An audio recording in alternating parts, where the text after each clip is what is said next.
కోకాపేటలో మళ్ళీ కోట్లు. కోకాపేటలో HMD విక్రయించినటువంటి 17-18 number ప్లాట్లు ఈసారి 137 కోట్లు పలికినటువంటి ఎకరం భూమి ధర 9.9 ఎకరాల వేలంతో హెచ్ఎండికు 1356 కోట్లు. 2 ఏళ్ల క్రితం ఇక్కడే ఎకరానికి 100 కోట్లు. నాటి సగటు ధర 73 కోట్లు, నేడు 136 కోట్లు అంటూ చూస్తా ఉన్నాం. సో భూములు వేలవేస్తున్నారు, ప్రజలు ట్యాక్స్లు కడుతున్నారు.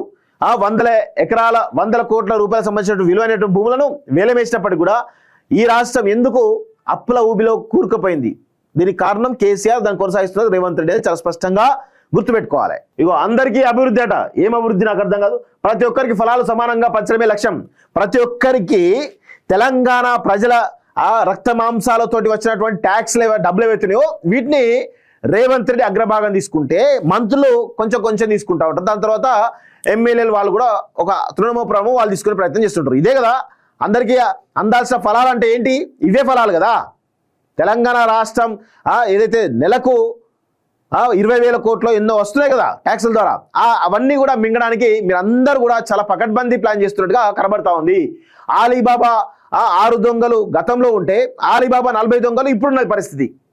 కేసీఆర్ హయాంలో కేసీఆర్, కేటీఆర్, హరీష్ రావు, కవిత, సంతోష్ రావు, లేకపోతే ఇంకెవరు ఉన్నారు కదా, ఆలీబాబా 6 దొంగలు ఉండే అప్పుడు.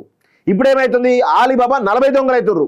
గతంలో ఆలీబాబా 6 దొంగలు, ఇప్పుడు ఆలీబాబా 40 దొంగలని చాలా స్పష్టంగా అర్థమవుతుంది.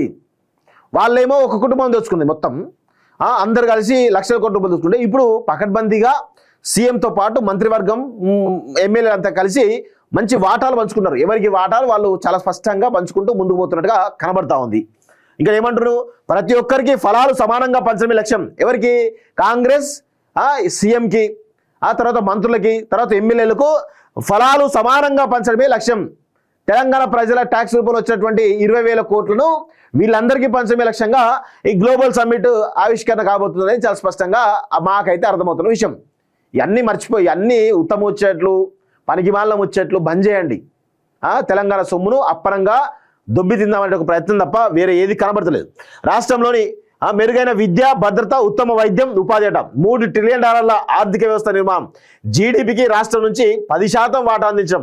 రాష్ట్రాన్ని 3 ప్రాంతాలుగా విభజించి అభివృద్ధి.